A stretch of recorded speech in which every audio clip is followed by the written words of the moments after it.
Hello, everybody.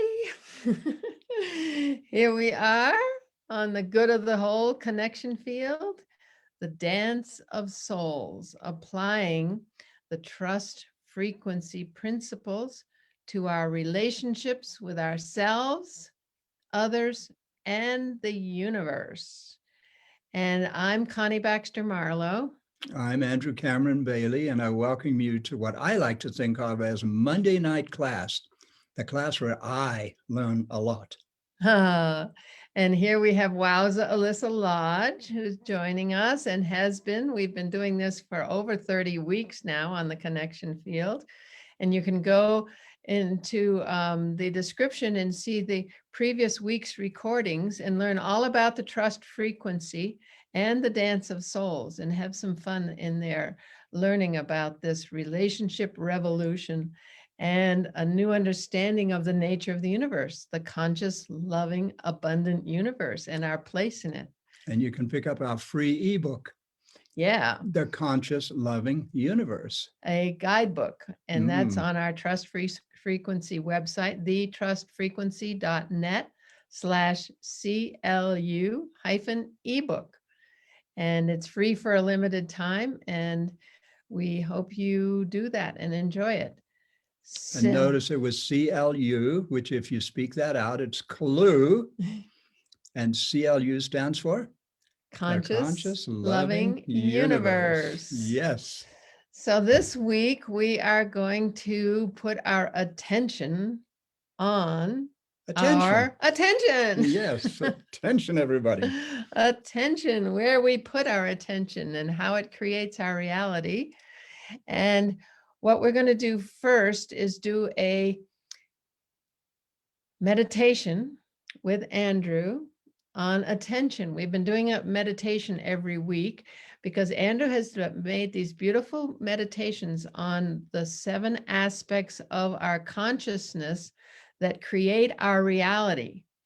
And we have these 7 A's, we call them. And I will tell you the 7 A's in a sentence. And in fact, I will put it up on the screen so you can see it, because some people learn better with visual. Mm-hmm. So I'm going to share screen and put that up. That's what we need to see. Yeah, but it's up here on here. There we are. And here is the 7 A's of consciousness that determine our reality and thereby our frequency and thereby our reality. And here they are, in one sentence, with expanded awareness and accurate assumptions, we choose our attitude, consciously direct our attention, align with our highest inner promptings, take committed action, and allow the loving universe to manifest beyond our wildest dreams. So don't we all want that? Something that's even beyond our wildest dreams. Yeah. Beyond our intentions, actually, to what the universe wants for us, not what we think we want in this paradigm, but what is waiting for us in an expanded paradigm. So let's go to Andrew's meditation, and I will. And by the way, it's on Facebook Live, right? Yeah. And I'll be recording. We're not recording here, but let's go. So let's, we'll shut off our videos. Wowza, let's shut off our videos so that people can really enjoy this meditation without us bothering them. Attention. Noun. Notice taken of someone or something. The regarding of someone or something as interesting or important. By attention, we mean the conscious focusing of our awareness on a particular object or subject. As humans, we have a great deal of control over the nature, focus, and intensity of our attention. Depending on where and how we choose to focus our attention, we place ourselves in vibratory alignment with the subject of our attention, for better or for worse.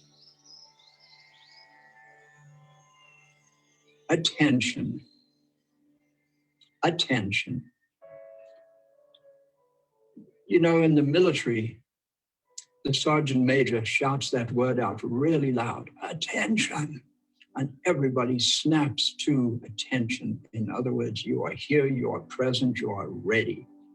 So the word attention has a significance that has to do with focus, where we place our sensory awareness. We simply call it attention. And another word beginning with the letter A. Isn't that interesting? There are 7 of them, and attention's right in the middle. So attention. Attention has to do, this is obvious, but it's important. Attention has to do with where we place our focus. Let's use the world today as an example. I don't know what age we might be or what our circumstances might be, but most of us are aware that there are things going on in the world that might be trying to grab our attention. They might be succeeding in grabbing our attention. So let's say there are some really nasty things going on, and they are reported on the front page of the local newspaper, or they're on our television in the news. And if we put our attention there, firstly, we tend to find ourselves drawn into that, whatever that news item might be. For example, some terrible thing, not often a wonderful, inspiring thing. The news, I don't know why, but tends not to be that uplifting. We place our attention on something and we find that our vibratory level is taken down to the frequency of that which we are witnessing or where we are placing our attention. Interesting. So we might be doing quite well, going about our day. We might be in the car singing a song and something comes on the radio that totally depresses us, brings us down. And we find ourselves thinking about it later in the day and almost wishing we hadn't heard that report, wishing there hadn't been a news break on the radio we were listening to. Attention. Where do we place our attention? What's wonderful about human consciousness is we have a choice in the matter. We're not stuck with whatever it is that's been captivating or dominating our attention. We can change that at any time, just like we can change the channels on the television or switch the radio station on the radio. There's this constant broadcast, this barrage of information coming at us. And a lot of it appears to be coming out of our own minds. We may find ourselves going down the rabbit hole of some dark, depressing, fearful thought. And we're putting our attention there. It's not even real. It's a fear. It's a concern about something. And by putting our attention there, what's very interesting is that quantum science tells us that where we put our attention determines what manifests. How could that be? It's called the observer effect. taken to the ultimate science experiment, it has been shown that nothing actually exists. Everything is in potential until it is observed by a conscious entity, at which point it snaps into physical existence. It's the wave versus particle phenomenon. It is the implicate versus the explicate order, in the words of a great quantum scientist. We participate in reality, we create reality with the power of our consciousness. And it has a great deal to do with attention. We literally participate in reality through the power of our attention. Where I place my attention determines that which unfolds in my life. And do I have a choice? Of course I do. Of course you do. We all have a choice. Where we place our attention, I'm not saying we should ignore everything that's going on and go our merry way. It's not that at all, really. It's, in a sense, maybe the simplest way of saying it is, rather than looking at problems, understand that the world's greatest problems are also the world's greatest opportunities. There was a spiritual master once who said, there are no problems, only opportunities. So if we find ourselves putting our attention on a problem, and we can somehow reverse that, the feeling of it, the vibratory rate, and say, okay, problem, nope, no problems. Opportunity, what's the opportunity? And by focusing on the opportunity, firstly, we raise our own personal feeling level, our vibratory state, our frequency. Secondly, we now find ourselves putting our attention on solutions. And solutions are much more uplifting and inspiring than problems. Does that make sense? So let us sit here and just contemplate the idea of attention and where we habitually tend to put our attention.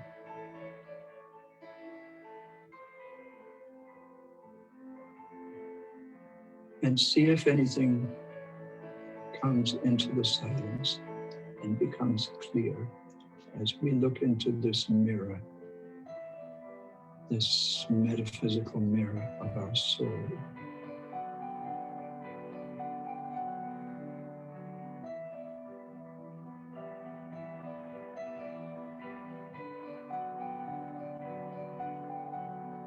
And when you are ready, let it go. Take a deep breath.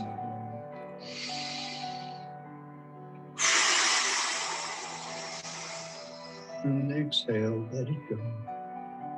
And open your eyes and come back into the room and go about your day, being aware of where you place your attention. Thank you.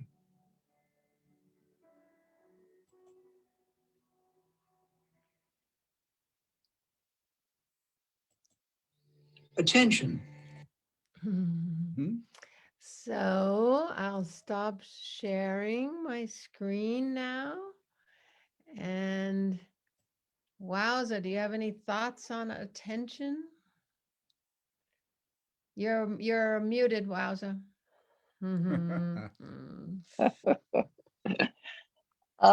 I've been doing some writing on being and doing.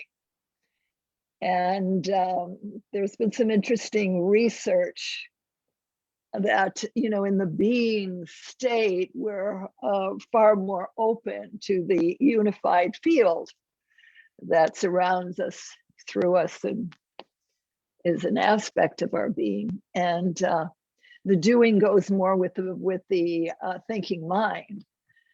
and again, divisiveness and somewhat distracting sense of mind. And anyway, this particular research had to do with actually Japan and China.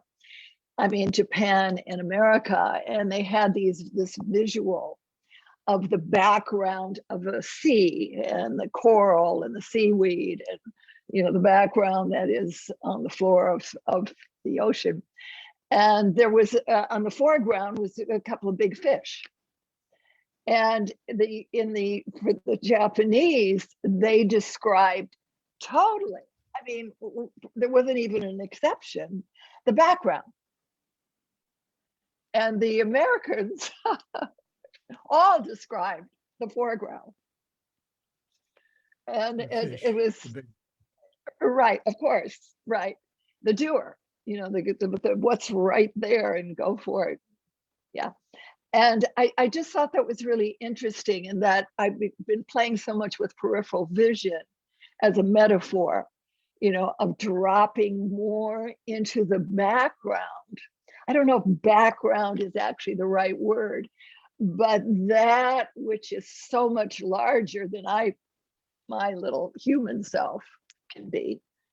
And when I am connected with the larger self, the big self, I feel this kind of flow you're talking about in the meditation. And when I get too habituated in my head-centric conditioning, I can do a lot of thinking and not get so much done that I think I am getting done. I don't know, but it's an interesting thing about being and doing, and where I put my attention. If that makes any sense. Oh, Yeah, absolutely. thank you. Absolutely. Yeah. Yeah, it's so important. And I would think you had that early experience where you had all these physical Mhm. challenges, and you had an epiphany of some sort. A Yeah. voice came to you or something and changed your attention, right? Right. From your afflictions and from every day to, oh my goodness, Something much larger. there's something much larger, and your attention shifted and your afflictions magically resolved, right? I mean, Well, across in a way, and it's what. across, and some skin disease or something. They, I mean, it sounds to me like they kind of magically evaporated or what? Well, I loved what you said, this thing of opportunity, where the problem becomes an opportunity. There you go. Because here at the surface, what's out front was unacceptable to the culture. So I had no choice but to go in and to go, what is this? It forced me into an inner world I would never have gotten to at that time. And I feel it opened up a whole cosmology that I have been running my entire life on. And the exploration of our call to oneness has been the theme of my life. And so I see that affliction as an absolute opportunity to keep me from getting too conditioned in the culture, as the culture has done to so many of us. And took me way deeper into a whole other world that has served me greatly. And your physical, I mean, you don't have a cross. And it was within, I would say, almost a month that the eyes started to make some shifts, and the skin disease for the first time began to pale.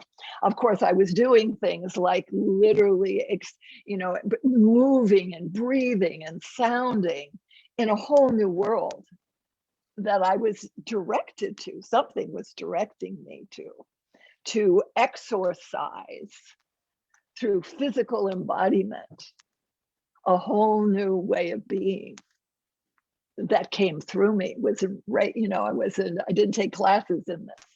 It came through me. And that in itself drove me even deeper, deeper, deeper into what is this incredible power, you know, within us all that really has a motivating force. And that as long as we're in touch with it, we don't have to deliberate as much, I'm finding, from the head. There's another kind of thinking that's even happening where my mind is clearer and words and ideas, like right now, I'm not thinking what I'm saying. And I think it's so remarkable that words are coming out. They're coming from someplace that I feel is this larger self. You know, it's kind of exciting. Yeah, Mm. well, it so helps people to have actual experiences, not just talk about, but Right. witnessing someone who's had an experience, and then you can Yeah. put your life on it. You know, if it's happened to them, it can happen to me. You know, you can Yeah. really, and I Right. through my life is, you know, if I've had an example like George Washington crossing the Delaware, you know, you know, and a miracle. What happened when he did that was actually a miracle. And it, because he captured the Hessian army with no wounds to anybody. I mean, you know, there are things that happen, you know, and we call it the trust frequency. And it just helps to people to have a concrete example. So you can say, yeah, okay, I can put my life on that. I can do that. She did it. Yeah. I can do it. It happened to her. It can happen to me. It's possible. You know, instead of it being just an abstract idea that sounds good. But so thank you for sharing that. Yeah. So perhaps these things that occur to us, Wowza, those circumstances of your early life, they got your attention. They sure did. So these circumstances jump out at us, they get our attention. And once we make that, once we know we're not a victim of those circumstances, Yeah, big difference. once we have learned to trust that we're actually a beneficiary of those circumstances, these things are happening, they're not happening to me, they're happening for me. And then I change my attitude, I change my assumptions, and I put my attention on that thing which previously looked like a problem, knowing that it's an opportunity. And it may not be obvious what the opportunity is. And yet, once we make that shift, then the opportunity comes forward. And look at It was like there was it was like pearls. there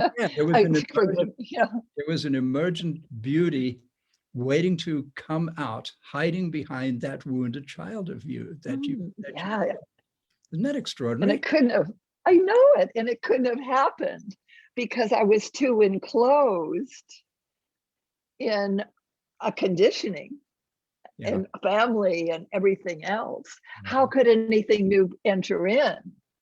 And I saw that as I expanded into a whole other world, it was like pearls of just dropping in. Oh, look at this. See that. Oh, isn't this remarkable? That's reflecting who you are now. I mean, I was like driven and drawn by a far larger power as I opened up larger power. So that was fantastic.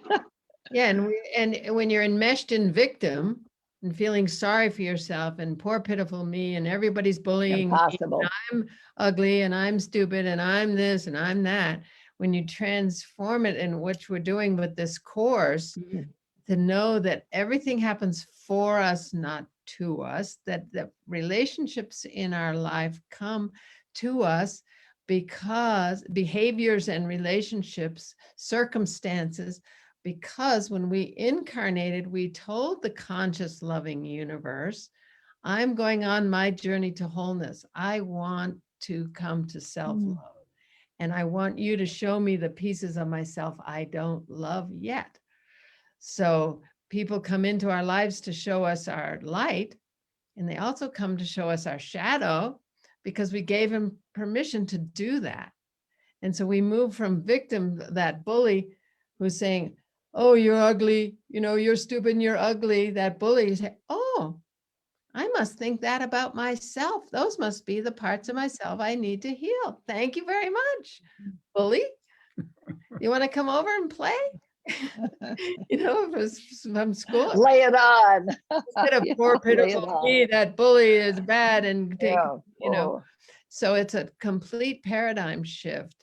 And that's what we're bringing with this trust frequency work and this dance of souls, is to help us understand that we are so loved by a conscious, loving, abundant universe. This whole scarcity thinking thing, that, and once we realize that we create our reality with where we put our attention, we have a whole system. We have systems put in place because we've been putting our attention on scarcity thinking. Economics, I have a degree in economics, and economics is the problem of scarcity. So the baseline is it's a scarce universe. Well, what if we understand that it's an abundant universe, more abundance than we can fathom? And we're in this whole belief paradigm of abundance is bad, because the scarcity based thing and the power thing, if you have more stuff, you have more power. The hoarding thing that resulted from that scarcity thing has us thinking that if we've got to hoard it to keep it, to have power and to survive. I mean, it's a whole thing that feeds on itself. And out of that thinking, we're putting our attention on scarcity and separation and fear. And that's where we're transitioning out of. And this course and our trust frequency work helps people transition out of that, so they can put their lives on the line and say, hey, I know I am loved by a conscious, loving universe. I'm going there. I'm acting from that place in those 7 A's. Acting from that place. So yeah, it's a big flip. We call it the big flip from victim to beneficiary, from blame to gratitude. So To beloved. to beloved. So here's a question that I don't know, I don't have the answer to, so I'm going to pose this as a question. When we realize that we are putting our attention on something, some circumstance, some situation, and we're putting our attention and it's kind of got us, we're obsessing about it. I think of a friend who had a terrible breakup in a relationship, for example, who just couldn't stop going on and on and on about all the details of how bad she was to him. And how do you even advise a friend like that to say, look, this is an opportunity? You're likely to get smacked in the face, aren't you? Because people so want to tell you their story. So it's about our stories. And so what do we do? Is there some sort of a strategy or a technique when one realizes that I'm putting my attention on this and it's not doing me any good, it's bringing me down, it's putting me in a lower vibratory state? What can one do? Well, one can. I told you I learn a lot on these Monday nights. Yeah. Well, we certainly can ask more questions. Yeah, And sometimes the key is- discover in the moment and Uh-huh. take responsibility that I'm the creator also of this condition, of whatever it is. I just see responsibility, putting attention on responsibility is a big one. And when I can begin to see something here, I have to take responsibility for my creation of this as well, of whoever this other person is. So in And the soul, in that, go ahead. in our relationships, we are attracting to us that which we need. Like the universe is presenting us with a mirror. So this person who's putting me through hell is here for a reason. And somebody once said I was supposed to be grateful to that person. Go away. I don't want to hear that. And And if I'm in a victim mindset, I can't hear you telling me, oh, it's an opportunity. I can't hear you telling me I should be, could be grateful. So these are challenging. These are deep. No, it's a big this is deal. deep. Yes. It's not easy. And many No. of these so-called problems that we manifest in our lives actually have their roots generations deep in our assumptions that go back into our ancestral family lines. They're spiritual entities and beings that are still present. And our job in this moment is to bring them to the surface, Yeah. expose them to the light, no matter how painful that may be. We have to become vulnerable and trust that we'll survive even this when it's hard. Yeah. And that wonderful question, what else is possible here? I mean, what's coming out of this? What's the edge here that I'm needing to dive into? And that's where I found the pearls dropping in of new possibilities, new creative ideas suddenly emerging. What could be better than this? Literally, from the situation I created. And it took me into radically different pathways that I wouldn't have gone without this particular problem, so-called problem. Circumstance, challenge. And Yeah. the important thing Challenge.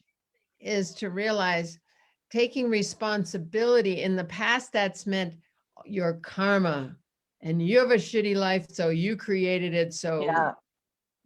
Don't complain to me about it. Okay. So what this perspective is, yes, we gave permission. We chose to come on our journey to wholeness, to self-love. So there's no shame, no blame. It's not your karma. It's not because you were bad in a prior life or anything. Right. It's that journey to wholeness, to alignment with our divinity, so that we can say, hey, world, here I am, all of me. The part with the crossed eye, with the whatever, that didn't do that well in math in school, and the kid next to us did well in math. So, that makes me stupid. No, it makes me that I have a different way of thinking than is mathematically resonant. And I'm an artist. And so it doesn't matter that I'm not good in math. Who cares? So, but if we take on, oh, I'm really stupid because I'm not good in math, then that is what we think about ourselves. I think I'm stupid. So here comes somebody that makes me feel stupid. And okay, you're making me feel stupid. You're calling me stupid. Well, no, guess what? Maybe I think I'm stupid. Oh, I get it. It's that math thing. I decided I was stupid back then when the kid next to me was so good in math and I wanted to be like him, so we have these realizations that, oh, I took that on, that I was stupid. And people have been saying this to me, I've been showing up and showing me how stupid I am all my life. And I'm tired of it. These recurring behaviors are the signals. Are the key. Okay. The key to what's in our subconscious. So as soon as what's past is present, meaning it comes around again and again and again, a behavior, and you hear yourself saying the same thing. Oh, I'm stupid. Okay, I'm stupid. So, all right, you don't love me because I'm stupid, right? No. If you hear yourself saying that over and over again, go inside, because this is the key, because this is the job we came on the planet to do. No shame, no blame. Our soul came here to do this, to come to love all of ourselves and align with our divinity and our gift and our purpose. So how can we bring our gift, which is us, all of us, the part that doesn't like math, that isn't good in math, the part that's the artist that daddy never liked because daddy doesn't like artists, that daddy wanted me to be a lawyer. And so now I'm just, all that stuff.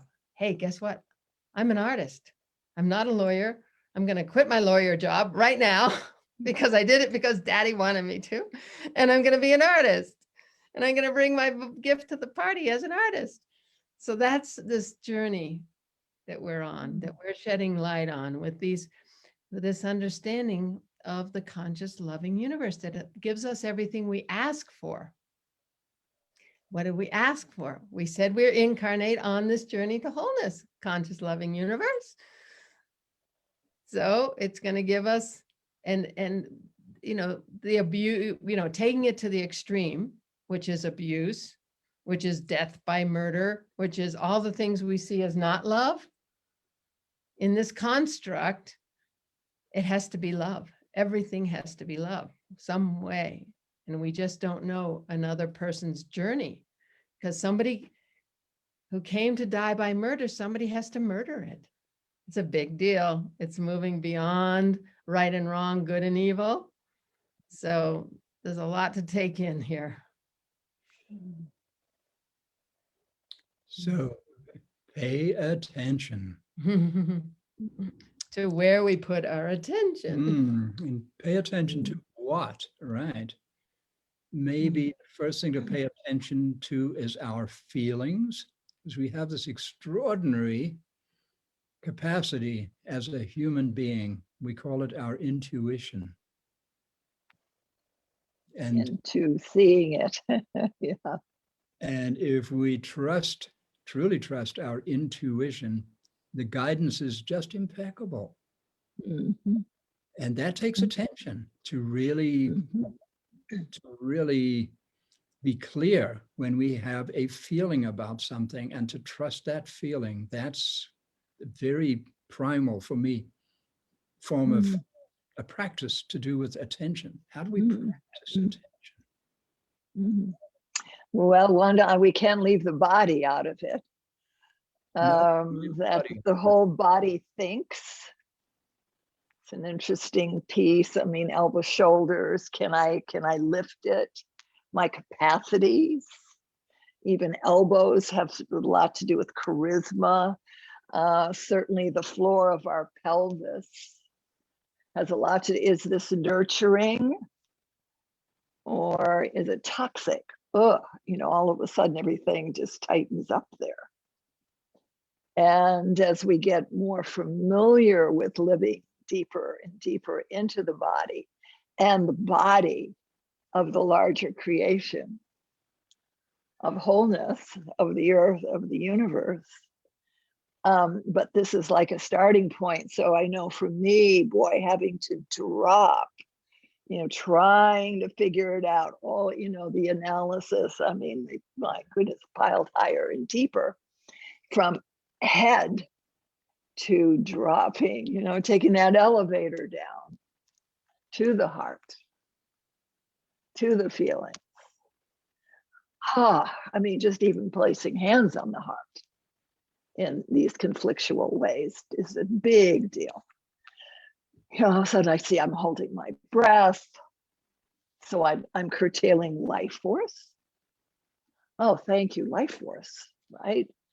And just going deeper, solar plexus, our personal power. How am I using my personal power in this experience? Let me check that out. Ooh, the sun, I'd love to, the solar is sun. And that easy way to crunch in the solar plexus. You see it in, you just go anywhere. You see people extremely tight in the solar plexus, hardly any room.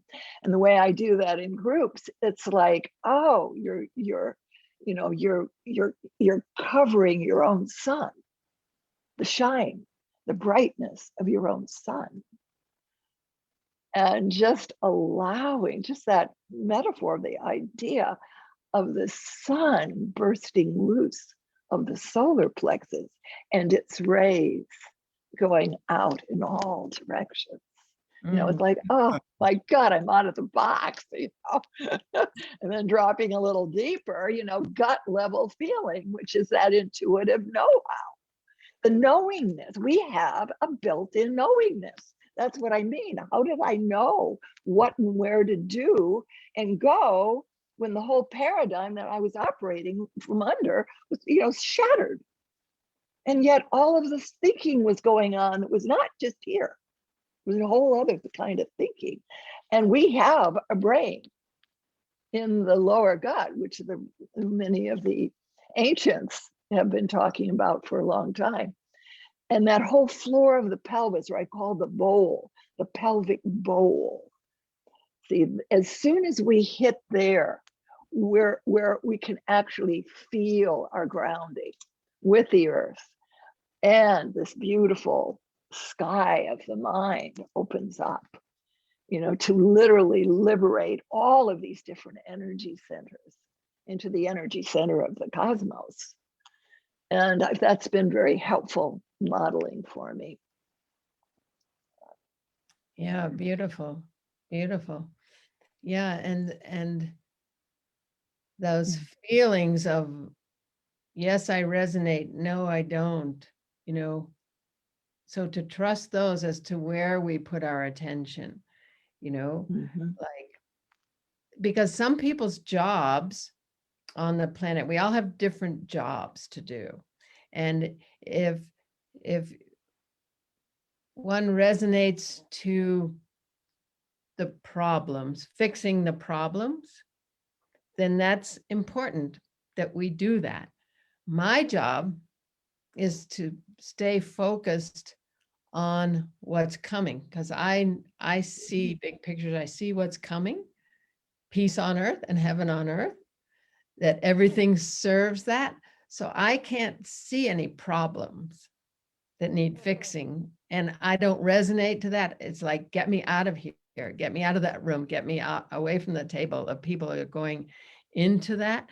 And it's not that it's spiritual bypass, because like where I put my attention, I say, well, see, I can see my hand here, but I'm putting my attention over to this hand. Yeah. Oh, right. Okay, putting my attention here. That's a whole different ground. But I can see this one. It's not that I don't see it. I don't put my attention on it. So that's my job. Some people's job is to put their attention here because they don't even see this anyway. Right. It's not That's their the background. not their Yeah. gift. Their job, yeah. And they hear, oh yeah, so Yeah. peace on earth, yeah, great. But meanwhile, we've got all this stuff. So it depends on what our job is, what we came here to do and be, because it all matters. But for me, it's okay. I can see it. It's not cool. It's not okay. And I'm dedicated my life to keeping my focus here. So this can go away. It's going to go away because it's only here because we've put our attention on those Right. aspects, that vibration that's created these systems. And as soon as we stop putting our attention there, and the earth, to me, has shifted into a higher frequency. So I just keep reminding people, hey, guess what? We shift our frequency, all this is going to go away. We don't have to fix it. It's just going to go away. So that's my gift. And everybody has to resonate and act according to their gift. Like Andrew's doing work with climate. And I'm like, okay, that's great. But to me, it's not your job. But it's not my job. But it is mine. It is his. And how do I know that? Intuition. How does Connie know it's not her? Intuition, inner knowing. And his entire life has taken him to this place as a chemical engineer, as a this, as a that. So that's how I know that it's his destiny path to do that, even though it's definitely not my destiny path. My destiny path is consciousness that he joined me on, and we rolled along for 15 years together on consciousness. And then all of a sudden it's like, oh, guess what, Andrew? You've got more to you. You've got a job to do. That's beautiful. So you just have to own and respect ourselves and our intuition and our life journey. What has shown up in our lives? What has been our attention since we were young, since all through the years? What has called our attention?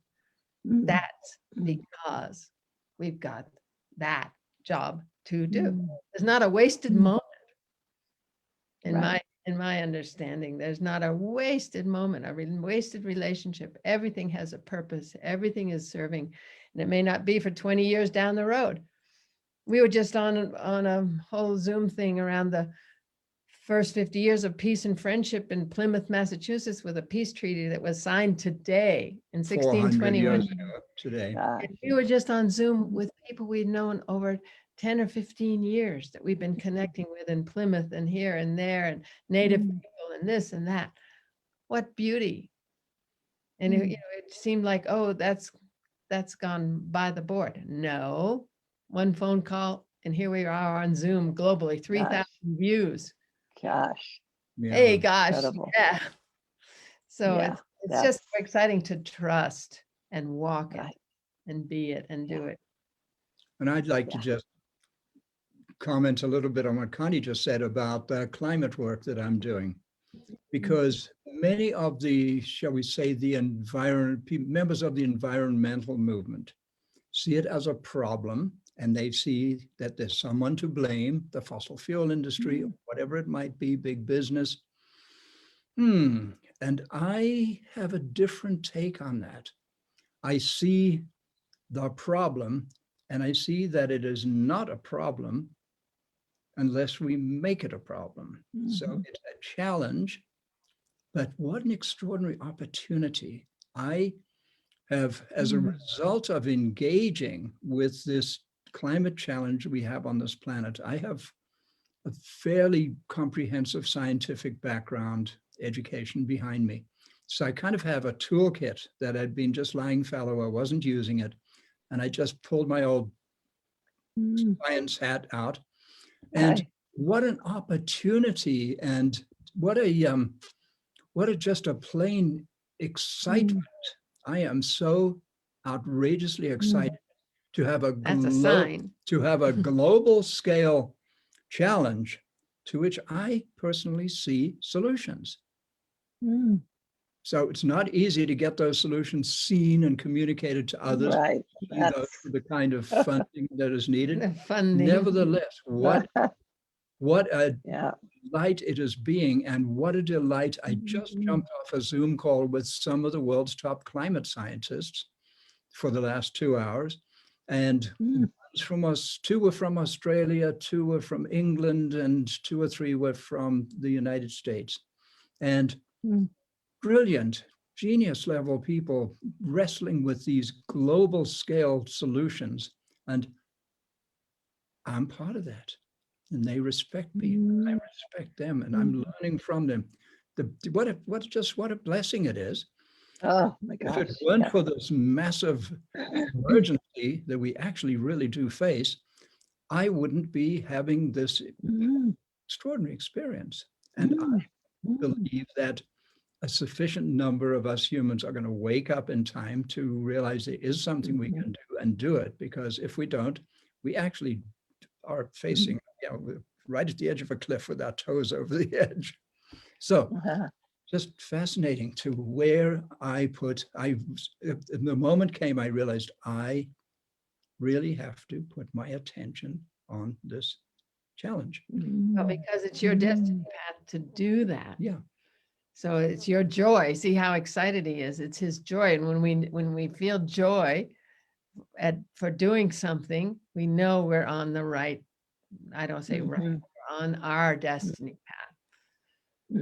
Our feelings, our intuition tell us loud and clear, this is the path. This is my next step. And circumstance does too. And wowza, with all your wowza size and all your work in China, and I'm sure that it's just feeding you joy. Not to mention your ageless vitality. Well, everything that you're saying, again, I see it so much as an embodiment practice as well, to become sensitive again, to actually feel our emotions, feel these intimations of when and how to move to express our genius. And with all of the belief systems, so a lot of the work is part of this dance souls is becoming more and more aware of the programming. See, that limits awareness, and that focuses attention on something so abstract of these belief systems, and no one's even investigated. We've just taken it on hook, line, and sinker, as if it's obviously true. And so I think I still see that's an edge too, is this awakening to, wait a minute, we could almost say all beliefs. See, they're disembodied ideas that haven't really been grounded through all of these different energy systems of the body. And to say, well, okay, that's a belief. So what else is true here? What can I feel? What can I be aware? Okay, to my heart, to my gut, to the floor of the pelvis. So, like you have developed all of your techniques, and mine is, how do we sensitize people to our feelings?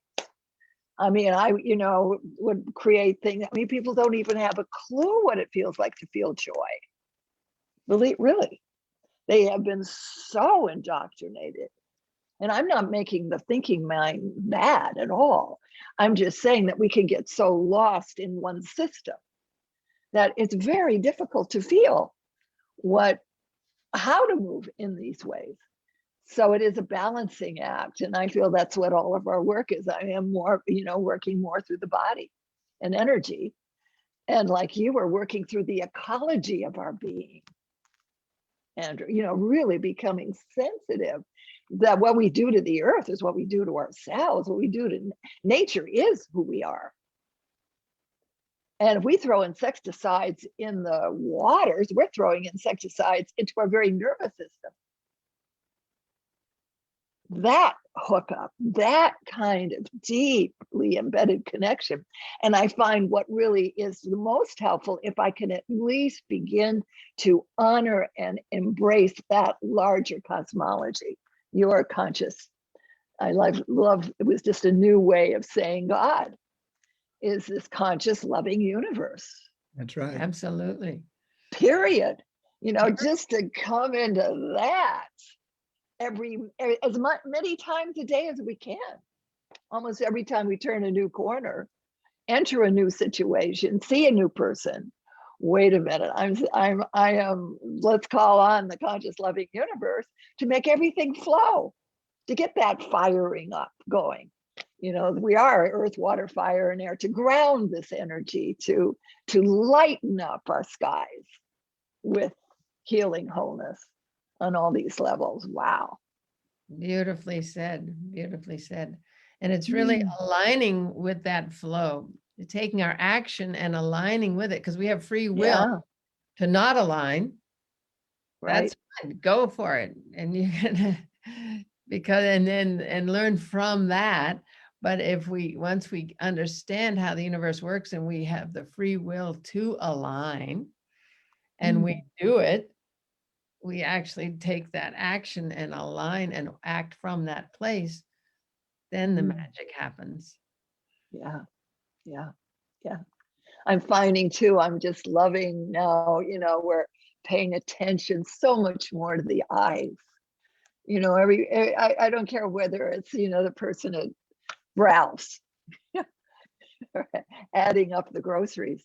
If I could just I'm just doing it all day long, just connecting with people's eyes as a focus. And I'm feeling something so heartwarming in that.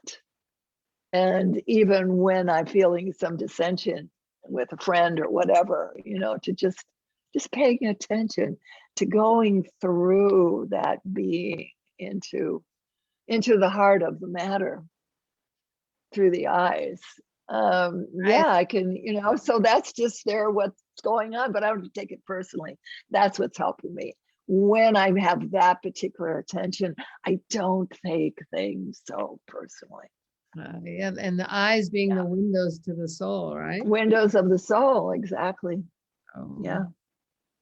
And tears, you're washing the windows of the soul. Yeah, right. That whole thing of, and the beauty of that. Yeah, that whole thing of don't cry. Well, cry, all of it. go deep, feel it, Yeah. cry, laugh, be joyful. Because I grew up in New England where feelings were not the order of the day. So I say I don't have a highly evolved feeling body. And I get all my information, or most of my information, through my intellect. These big pictures that I see and this understanding that I have and all that. Through deductive reasoning, you know, if A plus B equals C, I get it. Yeah. Okay. Thank you. And living a spirit guided life, you know, circumstance tells me what to do. I only respond to the call. I don't initiate because I want to be in that flow of the universe, what it wants for me. So I wait for the call and I wait for the nod from somebody or something to say, oh yeah, you're going there and you're doing that. You're going to pack up your 3 little kids and you're going to go and find the Maya in Mexico. You have no idea who they are or where they are, but have fun because you love Mexico and you've been given a good base in Mexico, an incredible base in Mexico. So I packed them up and off we went on a magical mystery tour through Mexico to the Lacandon Maya in the jungles of Mexico. So life's an adventure if you let it. You trust it and act Absolutely. accordingly. And what an extraordinary thing. I mean, your family came over on the Mayflower, and here now 400 years later, you were with yesterday, 3,000 people, was it? On Zoom. On Zoom. I mean, what a great story that is in itself. I mean, how extraordinary. With a I mean, with a woman, how that all. Yeah, with a native woman who is a descendant of the Massasoit who signed the treaty with the Pilgrims. Oh my gosh. 400 years ago. Yeah. And we had met her several years ago, and here we are together and going through love that's present and going forward into this new era. This is time now. Beautiful. So pay attention. So pay attention. Because if you pay attention, you might see a sign. And if you see a sign, you might know That's it. next step to take. Yeah, good. Yum, yum. Elders always say, listen. And the point is to listen and to act on what you hear. That's the point. Listen and act on what you hear. And we are going now to check out of Facebook Live because the gentlemen are coming, and here's John. John. I will stop the Facebook Live. Thank you, everybody, for coming on board. And we will see you next week. Bye, Wowza. Love you. Bye-bye. Love you. Let's see. Hi, John.